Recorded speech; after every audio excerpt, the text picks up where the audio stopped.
yewtere mon bowal ganni rendo pinale nesu ari jokkudi ɗum ko puɗɗinoɗen ko faati e gure men en mbaɗino yewtere adande udditirde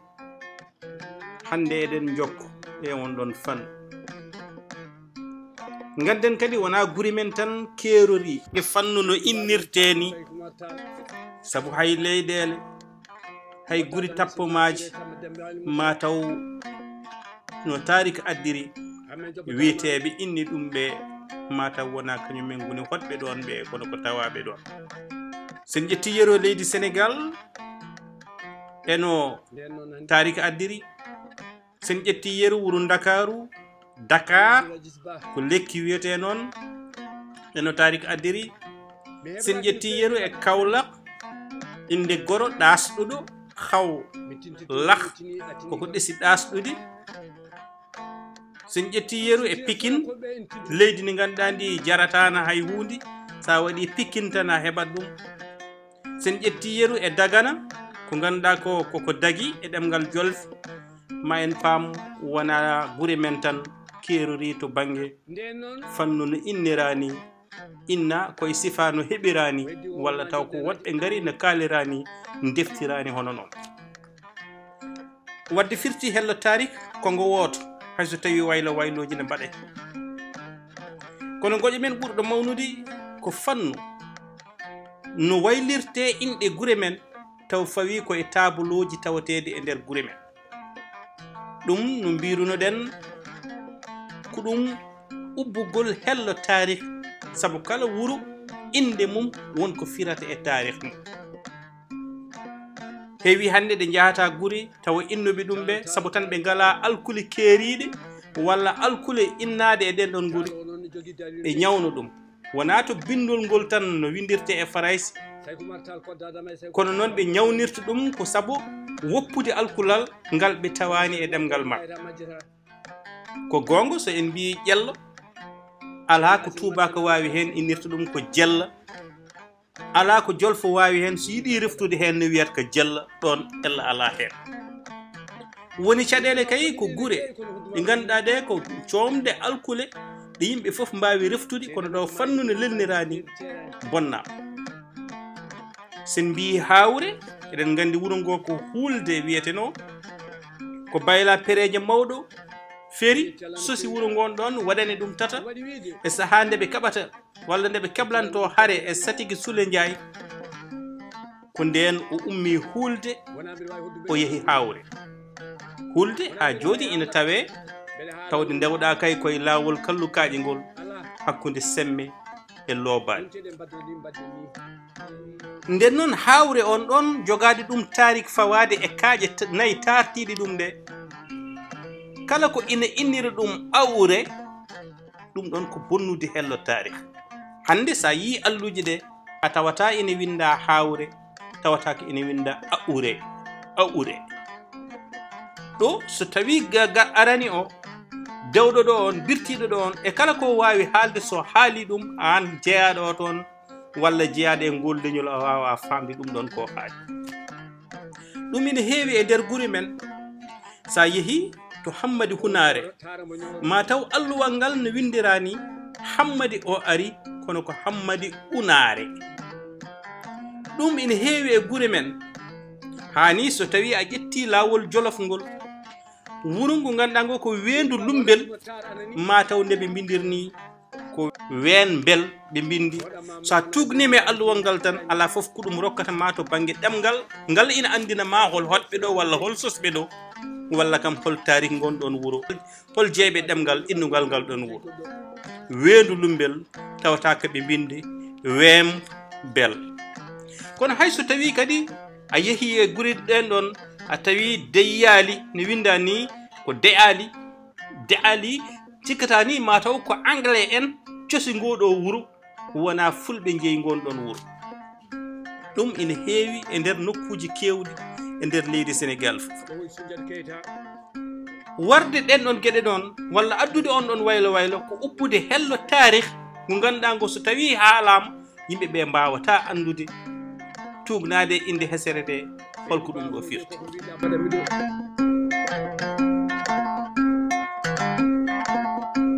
gonɗo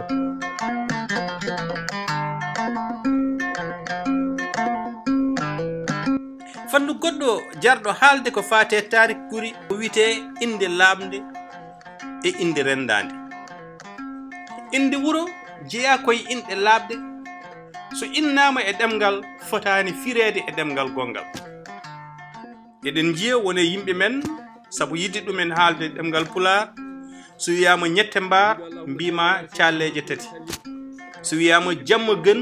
mbima jam ɓuri, so wiyama guy fati mayga mbima ɓokki fati mayga. ala tawde tan inɗe ɗe inna koye ngal ɗon ɗemgal, en kormoto inɗe ɗe e ngal ɗon ɗemgal sabu ɗum jogii tarik ko addi ɗum e ko ɗum firi. Woyi tan ko jaha joni Fuuta tawa wuro no wiye ɓokki sarankoɓe, tawa an ka Jolfo, inniraɗam Guy Caarel. Joni so tawi ni a yiɗi ƴettude oto aɗa yiɗi nawma ɓokki sarankoɓe, a wiyata paami ko Guy Saaren, a yettatako. Hay e nder Dakaru sa yiɗi ƴettude oto aɗa wiya paymi ko ñette mbaara, a wi nawam calleje tati, a yettoyatako. Hayso Halpulaar pottuɗa walla pullo pottuɗa kañum rawnata dognata oto, andata holto jiɗɗa yaade. Ɗo jiɗɗen wiide ko inde wuro, inde leydi, inde leegal, ɗum ɗo ko inɗe laaɓɗe ɗe mbayletaki. Jam weli no Jolfo tawri ɗum ni, no Séréer tawri ɗum ni, no Tubaka tawri ɗum ni, ko noon foti ɗum haaldude. Wadde jamma gën enenne ko noon poɗɗen ɗum haaldude. E fannu goɗɗo kadi ko en teskimo wonde guri tawateɗe e Fuuta no jogii tokoraɓe e diwanuji goɗɗi, beela ko fergo rewankoɓe faade wargo addani iwɓe ɗen ɗon guri arde e on ɗon nokku inir ɗumen ɗen guri walla ala, ɗum ko namdal udditingal. Ko wawi hen wonde foof pete tawateɗo ga e Fuuta, pete aɗa tawamba ga e lawol Tambacounda. Nguy tawateɗo ga e Fuuta aɗa tawamba ga e lawol Tambacounda. Ko hono noon guri goɗɗe baaɗe hono noon tawateɗe toon, ko wayno Njum, ko wayno Guédé, ina tawe ɗo e diwan Touba o walla Tarede. Ɗum ɗo ina wawi firde taw ko fergoji ne mbaɗirta ni neɗɗo fero wuro ara soso wuro mum, aña wasde iwde mum, innira wuro ngo toon to iwdi mum to, hay so tawi janggo ina woppo e ɗemgal mum yummowal. Joni noon hay sinno ko seeɗa ma wood guri ɗe etiɗen memde e windande hande nde ko adide eɗen jawta e guri goɗɗe.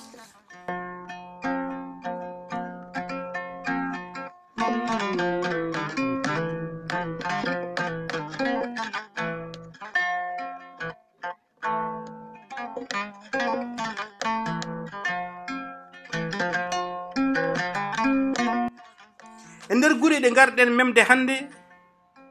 ina jeeya hen wuro wiyetengo Aram Saare. Aram ko wuro tawatengo e law,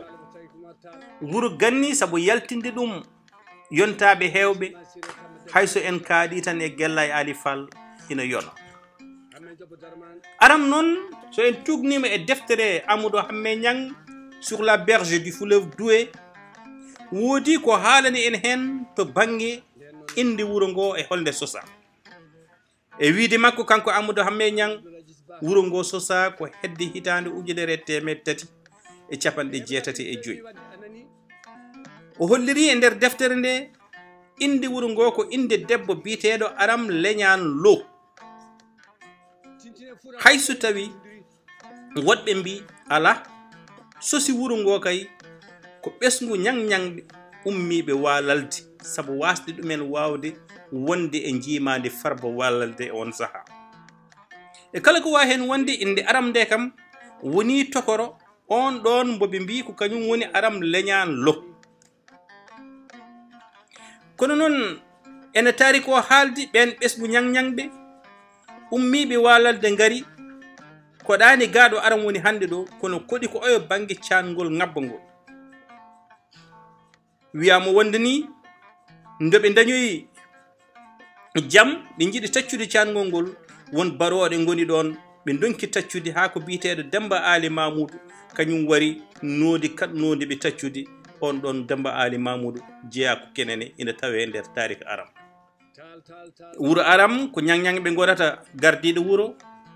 ñangñangɓe pessiɓe galleji ɗiɗi, galle Buuba e galle Ceerno.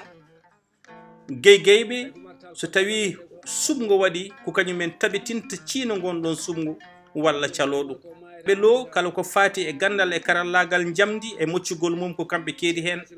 yettaɓe fal ko kañumen keedi en nden ko maayo kam e tufle ɗe. Allah woni makko o de makko liɗi ne kewi kono hodduma ɓurni mi seedame ko maydi kono ɓe maydi wuro wongugo ngo kalaten ko wuro wiyetego Kay Haydi. eɗen tugni e deftere Dawuda Samba Ndongo ndew inniri Kay Haydi taw haalat ko taariki gonɗon wuro. Kay Haydi to bange jarfo ɓe jarfira ɗum Kay Dimbe Jooro Kay Samme Nayo. Mbele ko kahi Dimbe Jooro kahi Samme Nayo walla ala ko hen wonde fof jarfo ngo fuɗɗima en famminde mataw holko foti wonde inde Kay Haydi nde. Kanko Dawuda Samba Ndongo e nder deftere makko Kay Haydi o holliri wonde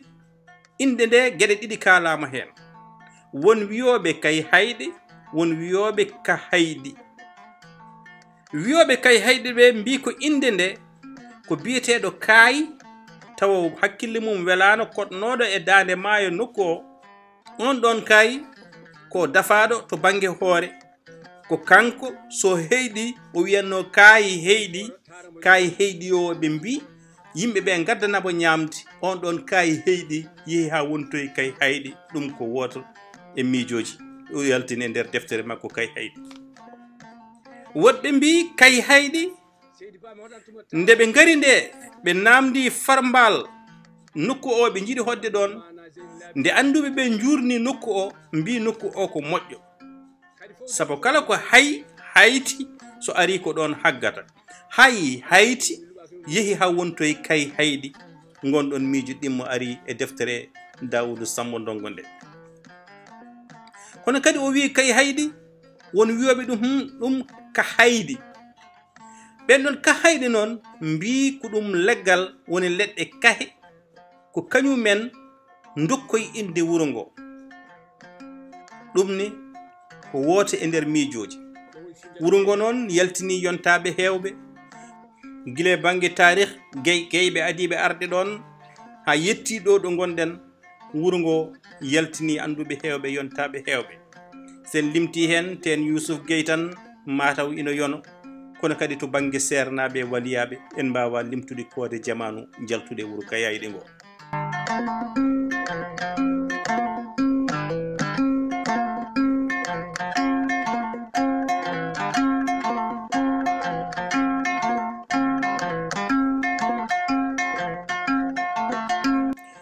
e nder tarik guri men ha hande e nder guri men mawɗe ina jeeya hen wuro Fanay. Fanay noon inde firo wuro ngo miijoji ɗiɗi gari hen, kono kam ne anda wonde koye ni wiiri 15 wodi 15e siècle. Fanay heɓi kewendi yimɓe hoɗɓe hen taw hewɓe hen umɓe hen ummi koye waalo, ɓe ummi Jolof, ɓe ummi Barahna, ɓe ummi leydi Mauritanie e ko way noon e ko wayno. Fanay inde wuro ngo won wiiɓe koye ɗemgal Seereer, sabu ko Fanayi e nder Seereer ɓe mbi firtata ko jofde nayi. hay so tawi won miijo woto wongo wingo inne nokku o ko goto e aynaɓe kebnoɗo polgu e sereraɓe wonɓe toon e hitande 1902 taw wiite ko Saydou Samba Semta Jamalel Kane ummiɗo Ciloñ jooɗi ɗon ɗo wiyeteno adan Saare Waalo wontoye Fanayi Waalo. on ɗon gonɗon miijo wi ko Fanayi koye Pulaar tiki wona e Seereer, ko kala nde o namda o wi mboɗo fayi to nayi to, mboɗo fayi to nayi to, fayi to nayi wontoye Fanayi. jeese ɗiɗi ɗe fof mataw ina mbawi wonde. wiyama wonde biyannoɗo nono gaynako o wiite ko yeero soogi walla yeero soñi e ko jiiɗen e woni bindi fanay noon so tawge to banggue jarfore mum ɓe mbiyata ɗum ko ndooro galle Allah wiyama noon adi hodde ɗon ko sereraɓe ina gasa tugnade hande e jettoɗe tawateɗe e nder nokku o te ɓen sereraɓe wiyaɓe wonde gardinoɗo ɓo wiite ko kumbiro piñan on ko jambar serer garnoɗo jooɗiɗo wiite saare jumbi wuro rentingo won guri woni wuro Mbela wuro Bahit wuro Debbungel wuro Wilim ha ɗo wiite Ñorgolla on kumberu piñan mbiɗen ko on foola wara hitaɗe 1942 taw wari ɗum ko Saydou Samba Semta Jamalel kan no mbirun ɗen ni nde tawno ɓiɓɓe Fuutankoɓe cembinimi hen mbi ene belto hen neɗɗo so wettama yidde daɗɗima wiide Allahumma salli ala sayyidina wuro wongo ngo mbawɗen haalde hunde e tariki mum woni Dimat ko wuro hen banggue kono kadi ko dental guri hen banggue woni ko province no ɓe hen pamirta Dimat wuro noon woni Dimat mo leeɗe ɗiɗi gadanteje gallu e fekkar Dimat sosa koye hitande 1970 fawde won hollirɓe wuro ngo seeka ko e Damas laamorgo leydi Syrie Damas on ɗon yeehi ha wontoye Dimat kamɓe ɓe mbiyata ko nde ɓe iwi to Damas wuro laamorgo leydi Syrie ɓe gadori koto Masina caggal ɗum ɓe naati leydi Mauritanie to wiyete Aftout e to wiyete Tinchik to wiyete Semmi to wiyete Jibinede ɓe gari ha to wiyete Ndan e to wiyete Rachid e nder fergo mabɓe umrade Syrie won miijo wongo hollirgo wonde ɓe iwi ko oyo banggue maayo ɓe garti worgo ko e yamirore Almami Abdoul e hitande 1986 e kala ko wawi hen wonde gonɗon miijo holliri wonde ɓe jalti koye Ayel on ɗon Ayel ko ɓi Amel Hudallah Ayel dañi ko Bilali dañi Yoro dañi Dawudu dañi Hamme Dawudu e Lamine Dawudu Hamme Dawudu o woni biyeteɗo Hamme julɗo kan mo kan hanɓe foof jalti e mum wiyama wonde Ayel o ko kam ardi riwnoɓe Damas ɓe ina wiye nde ɓe iwata Damas e nder gonɗon fergo ina wanno hakke 99 ɓesgu taw kamɓe foof koɓe hinde wotere wiyama kadi nde ɓe darti Masina woodi ko heddi ɗon arɓe Dimat ɓe wiyama jippiri ko nokku biyeteɗo Girima noon ko wuro tawtengo hedde rewa elego ɗum ne kadi ko yeesa to banggue Dimat ha hande woɗi yiyande wonde holliri wonde ko Pular bonnita ɗon kono wona Damas gon miijo Saydou Kane ina jangto ɗum o wi Dimat ko joli majj sabu tugnade e ladde nde no sukkirno ni tugnade e cukkugol ladde nde tubakoɓe ɓe ko kañumen joli majjo o mbatti ɗum Dimat hani hande wonti Dimar e noɓe bindata te sa windi Dimar ala ko ɗum firata e nder tarikh men Dimat woɗɓe mbi ko nokku mo joom Hawa Pullo Jalalo holliɓe caggal nde firti miijo mabɓe adango ɗo ɓe jinno hodde ɗo ngon fergo ɗimmo wiyama wonde ardi ɗum ko Elimane Saydou omo wonde Elimane Hamdine Boubacara Diala Boubacara Seydou Boubacara e Amadou Boubacar on Elimane Saydou Boubacara woni baban Elimane Boubacar Kane e nder aadaji Dimat ina jeeya hen so Elimane fiilama nawate yontere ko galle talɓe Pendaw so arti ko kanko jogui sumgo jaltaɓe e jagodin ɓenne kadi ene jogui no piilirte e fiiloɓe wona mbeɗa wawi haala mbeɗa haalano moon ala yonteɗe mbaddoɗi mbadde ni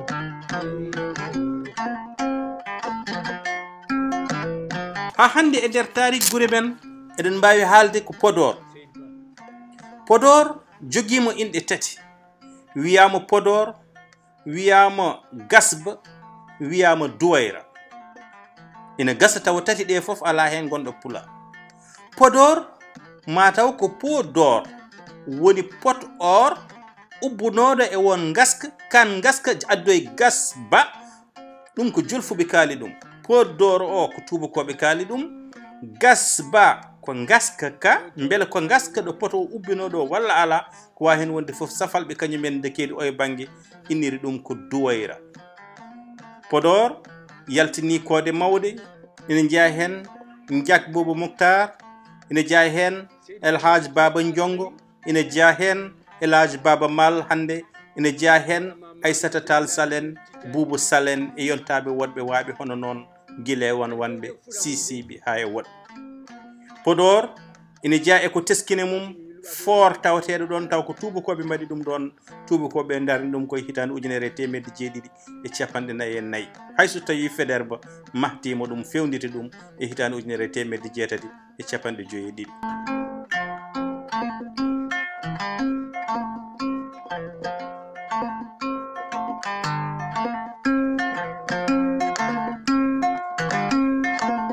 wuro wongo ngo mbawɗen meftude kadi hunde tarik mum ko wuro Soogi. Wuro Soogi wiyama wonde sosi ɗum ko biyeteɗo Soogi o ko gaynaka. Wiyama wonde wuro ngo sosa koye hitande 1939 e ko jiiɗen. Iwdi mabɓe ko ɓuuri ko hen hewde ko yirlaɓe. Wiyama wonde ko biyeteɗo Siré Lommi Maliyam Dia ko kañum ɗo yilotonoɗo hoɗi ari ha e nokku o tawi ɗon pullo gaynako biyeteɗo Soogi. Nde o ari o yi nokku o o yiɗi hoddude on o yihi waynoyade ɓen ɓe o arduno ɓe wonduno nde o artata ɓe tawi kanko Soogi o eggi kamɓe ɓe keddi e nder on ɗon nokku. Wuro Soogi ɓe jarfiri ɗum Soogi e dimbeje walla Soogi e dindeje ina tawe hen ñangñangɓe jaajaɓe dembere naɓe jaɓɓi jama naɓe Boubou Oumar naɓe kañum e fulɓe yirlaɓe. Ina gasa e nder nde ɗo tongode tongen ɗo hunde gure so weeli Allah tongode men arore kadi natene gure baɗe no Matam Kanel memen e nder gure e nder law memen Boseya memen yirlaɓe Damga e Ngenar memen e Toro hayso tawi koye jillodiral. Kala mo yiɗi kadi ɓeydande en hunde e ko andi to banggue tarik groupe men ina wawi ɗum addude ɗo ɗum ne kadi ina wawi walloyde en janggo dañde deftere ruttantonde tarik dendagal gure men taw ɗum ina jogui nafoore e nder rendo ɓen. Ko ɗo min kaddata on e nder nde ɗo tongode ko adi ndiɗen gara e wasiyu mawɗo. Konngol mawɗo wasiyu mum hande wi ko ɗannotoɗo yo reno tati: dabbude huudetake, ceeɗu feccetake nangue, ndungu hirndetake. ɗum ɗo woni konngol jooɓaari ngol gadduɗen hannde e nder nde ɗo tongode boowal ganni rendo pinal e neeso. neɗɗo so wettama yidde daɗɗima wiɗo Allah mo salli ala seydina Muhammad.